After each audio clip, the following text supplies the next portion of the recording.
증시가 이렇게 올라가면서 걱정을 하시는 분들도 계십니다. 아니, 야, 증시가 이렇게 올라가고 나중에 다 반납하면 어떡할 거냐? 코스피 다시 3천 가면 어떡할 거냐? 이런 고민을 하는 사람들이 분명 적지 않은데요. 네, 안녕하세요. 주식은 역시 길이길이 새길이십니다. 안녕하세요, 길이분들. 오늘 증시 우리 기억에 평생 남을 그런 하루 아니겠습니까? 20만 전자와 100만 닉스를 하루 만에 달성한 오늘이 되었습니다. 보유하신 주주분들 진심으로 축하드리고, 그리고 혹시나 보유하지 않았더라도 이제 또 돌고 돌지 않겠습니까? 여러분들의 차례가 바로 오길 바라면서 오늘의 경제 공부 빠르게 끝내보도록 하겠습니다. 같이 공부하시죠. 렛츠 기릿. 첫 번째입니다. 오늘은 역사적인 날 20만 전자와 100만 닉스를 한 번에 달성한 날이라고 합니다. 반도체가 그렇게 좋다고 하더니 결국 이런 날이 오는데요. 이 와중에 SK증권은 오늘 하이닉스의 목표가를 160만원까지 상향했고, 말 그대로 지금 이 가격에서도 60%를 더 먹을 수 있다라고 말하는 것과 마찬가지입니다. 상반기 내 장기 공급 계약 기대감과 ADR 발행까지 나타나는 호재가 기다리고 있다고 해요. 보유자 같은 경우에는 분명히 엉덩이를 더 무겁게 들고 갈 필요가 있고, 신규 매수자 같은 경우에는 지금은 좀 부담되나 이런 고민과 함께 모든 주식이 이렇게 그냥 수직으로 올라가는 건 아닙니다. 이런 식으로 올라갔다가 지금 이제 올라와서 보니까 별거 아닌 것 같지만 이렇게 오른쪽으로 기어하는 구간이 분명 나타나거든요. 신규 매수자 같은 경우에는 그런 부분을 좀 기다리면서 눌렸을 때 사는 전략을 고민할 필요도 있겠습니다. 다음입니다. 올해 코스피 전망은 계속 높아지는 중 키움증권에서 코스피 목표치를 올려 잡았습니다. 코스피 6천의 시간 문제다라고 말을 했고, 사실 이 정도면 뭐 이번 주도 가능할 것 같은데요 라는 얘기가 나타나고 있어요. 그리고 이제 앞으로 7,300까지 도달할 수 있다고 합니다. 그 근거는 무엇인가? 역시나 또 실적, 이 컨센서스가 더 오를 수 있다고 하고요. 밸류 매력이 여전히 있다는 점, 외국인 수급이 더 들어올 수 있다는 점을 생각하면 더 오를 수 있다고 합니다. 다만 단기로는 D램 제품 가격 급등세가 좀 정체가 되었다는 소식이 솔솔 들려오고 있습니다. 만약에 컴퓨터를 맞춘다면 지금이 기회다 이런 얘기도 있는데요. 하지만 그거는 그냥 단기적인 이슈일 뿐이고, 엔비디아 실적 발표 후 이익 추정치가 또 올라갈 수 있기에 큰 걱정을 할 필요는 없다고 합니다. 엔비디아 실적 발표가 많이 기대가 되네요. 다음입니다. 증시가 이렇게 올라가면서 걱정을 하시는 분들도 계십니다. 아니, 야, 증시가 이렇게 올라가고 나중에 다 반납하면 어떡할 거냐? 코스피 다시 3천 가면 어떡할 거냐? 이런 고민을 하는 사람들이 분명 적지 않은데요. 그 부분은 충분히 우리가 걱정할 수 있는 부분이라고 생각합니다. 반도체 실적이 지금 너무 좋으니까 코스피가 6천, 7천 간다 이렇게 말을 하고 있는 거지, 또 결국 반도체는 사이클 산업 아니겠습니까? 2, 3년 뒤에는 꺾여 내려가는 그런 구간이 분명 올 수도 있을 텐데, 그때 되면은 우리나라 증시 다시 회귀합니까? 이런 고민은 충분히 해볼 수 있겠죠. 하지만 그거를 막는 방법이 하나 있습니다. 그건 바로 배당입니다. 배당을 많이 주기 시작하면서 바닥을 잡아주게 되면은, 물론 조정이야 올 수밖에 없는 상황이긴 하겠지만 반도체 사이클이 끝나면요, 하지만 그 하단을 잡아주는 게 또 배당의 힘이라고도 볼 수 있겠죠. 그렇다면 요즘 배당은 어떤가? 실제로 증시 상승과 더불어 배당도 많이 늘었다고 합니다. 국내 상장사의 배당 현황을 보면은 작년 전체 배당금은 48조 원으로 전년 41조 원보다 크게 증가했다는 소식입니다. 그래서 이제 이런 부분이 앞으로 갈수록 노멀화 되면서 우리가 배당주에만 잘 투자를 해도 엄청난 부자까지는 아니지만 그래도 노후 대비는 할 수 있는 그런 우리나라 국장이 될 가능성도 있지 않겠습니까? 미국처럼요. 만약 그게 이제 시작되는 거라면은 우리가 지금 주식 투자를 하고 있는 게 생각보다 큰 축복일 수도 있겠습니다. 다음입니다. 어제 미국 증시는 하락 마감했습니다. 우리나라 증시 이렇게 좋은데 도대체 미국은 왜 맨날 하락하는 걸까요?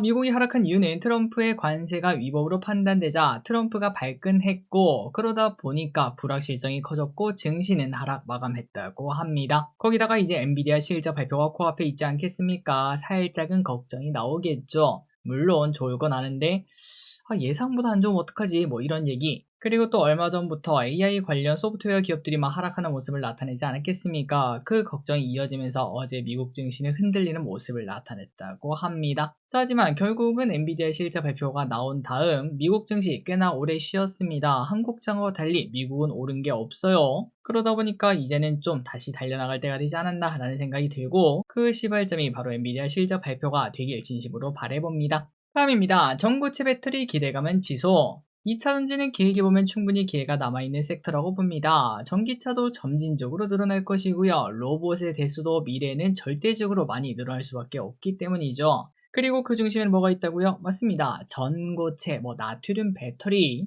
이러한 특별한 기술이 있을 가능성이 높습니다. 반도체가 매번 똑같은 반도체 관련주가 오르는 게 아니라 HBM이라는 단어와 함께 이번 사이클이 시작되지 않았겠습니까? 그런 것처럼 다음 2차전지도 늘 똑같은 2차전지가 아니라 전고체라든지 아니면은 다른 차세대 기술이 들어있는 그런 배터리라든지 거기에 관련된 기업들이 올라갈 가능성이 높겠죠. 그런데 지금은 일단 전고체에 많이 집중하는 모습인데요. NH투자증권은 삼성 SDI가 연내 전고체 배터리 양산 라인 투자를 집행하고 내년에는 본격 양산까지 할 것이다. 이러한 전망을 꺼냈고 오늘 또 삼성 SDI 7%나 급등하면서 신고가를 써내는 모습을 보여줬습니다. 다만 이것도 마찬가지겠죠. 지난주 우리가 공부했던 대로 이렇게 올라갈 때가 있으면 떨어질 때가 있습니다. 이렇게 오른쪽으로 기어가면서 눌렸을 때 만약에 내가 2차전지를 지금이라도 담고 싶다. 만약 그렇다면 이렇게 올라갈 때 담는 것보다는 눌렸을 때 담는 전략을 고민할 필요가 있겠습니다. 다음입니다. 100원짜리 생리대가 나온다. 다이소에서 저가 생리대가 나온다고 합니다. 깨끗한 나라와 협업해서 열매의 1000원 생리대가 출시가 된다고 하는데요. 이거 되게 싼 거 아닌가요? 물론 이제 품질은 우리가 알 수는 없지만 최소한의 기준은 당연히 맞췄으리라 생각이 되고 최근에 이마트, 쿠팡 등등에서 반값 생리대도 많이 나왔다고 하는데 사람들이 생리대를 살 때 가격 부담이 많이 낮아졌으면 좋겠습니다. 다음입니다. 해운업 이제는 사도 된다. 증시가 너무너무 좋은 이 와중에 해운업계는 좀 답답한 모습이 이어지고 있습니다. 작년에 잠시 북극 항로 이야기가 나오면서 관심이 조금은 있었지만 하지만 이때까지는 소외주에 가까운 모습을 나타냈는데요. 그런데 이제 신영증권은 해운업에 대한 투자 의견의 비중 확대로 상향했습니다. 근거는 밸류가 하향 안정화가 되었으며 풍부한 현금을 바탕으로 인수합병 등의 기대감이 있다고 하네요. 그래서 해운업에서는 페노션을 최우선 업종으로 지정하고 목표 주가 8,300원을 제시했으며 그리고 왼쪽에 보니까 페노션 최근 들어 슬금슬금 올라가는 모습이 나타나고 있습니다. 이미 상승을 위한 준비를 다 마친 건지 한번 공부할 필요가 있겠습니다.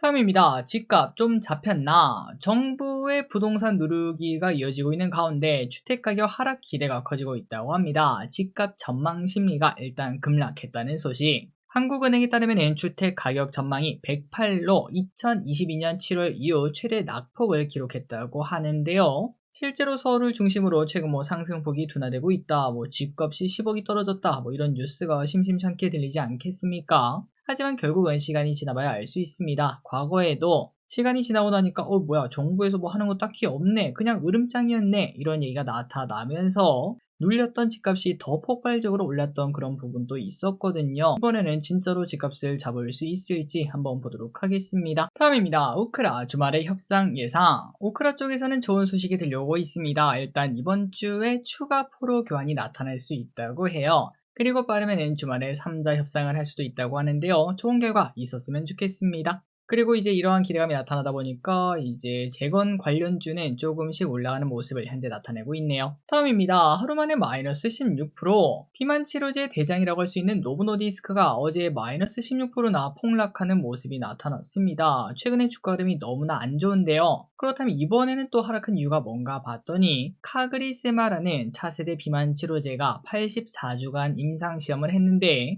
그런데 이게 경쟁 약물 대비해서 뛰어나지 않았다고 합니다. 경쟁 약물이 뭐냐? 바로 일라이릴리의 젯바운드. 젯바운드는 체중이 25% 감소하는 모습을 나타냈는데 카그리세마는 23%로 뭐야 이거 더 오히려 안 좋잖아 이런 얘기가 나올 수밖에 없죠. 그래서 노보노디스크는 급락하는 모습을 나타냈고 일라이릴리는 오히려 보셨죠? 우리 게 최고입니다 이렇게 말을 하며 4% 넘게 상승하는 모습이 나타났다고 하네요.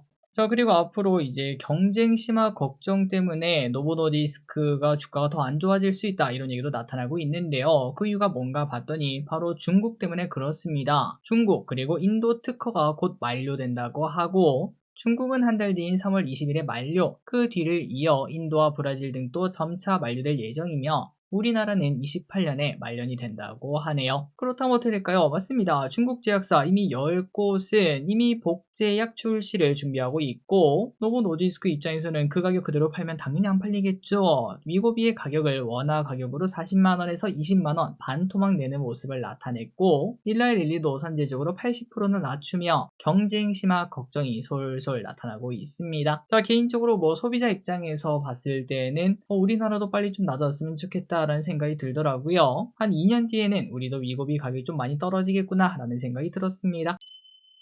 다음입니다. 요즘 꽃다발 가격이 금다발. 저는 티 그 자체다 보니까 꽃다발을 그렇게 좋아하지는 않습니다. 차라리 상품권을 다오 이런 스타일인데요. 그런데 기름들 요즘 꽃다발 가격 미쳤다고 합니다. 졸업 시즌이다 보니까 꽃 가격이 크게 올랐다고 하고 작년보다 20% 정도 상승한 수준이라고 해요. 그냥 꽃다발은 5만원, 풍성하면 10만원. 당연히 부담이 되는 가격이라고 볼 수 있고, 그러다 보니까 꽃다발 대신 인형으로 대체하는 모습도 많이 나타난다고 합니다. 마지막입니다. BTS 공연, 넷플 생중계. 대단합니다. 넷플릭스 생중계를 하는 아티스트가 우리나라 아티스트라고 하는군요. 다음 달에 있을 BTS 공연 굳이 찾아갈 필요 없이 넷플에서 라이브로 볼 수 있다고 합니다. 일시는 3월 21일 토요일 오후 8시. 아마도 이제 넷플릭스를 다들 보고 계실 것 같은데요. 과거 SI도 강남스타일 대박 쳤을 때 라이브 공연을 했던 기억이 있는데, 그게 언젠가요? 한 10년도 넘은 것 같습니다. 그때 당시에 버스 안에서 봤던 기억이 있거든요. 이번에도 풀 영상까지는 모르겠지만 그래도 일단 한번 켜보기는 해야겠습니다. 자, 오늘의 홍보 여기까지 끝났습니다. 항상 같이 보면서 진심으로 감사합니다. 지금까지 기리셨습니다. 빠이요!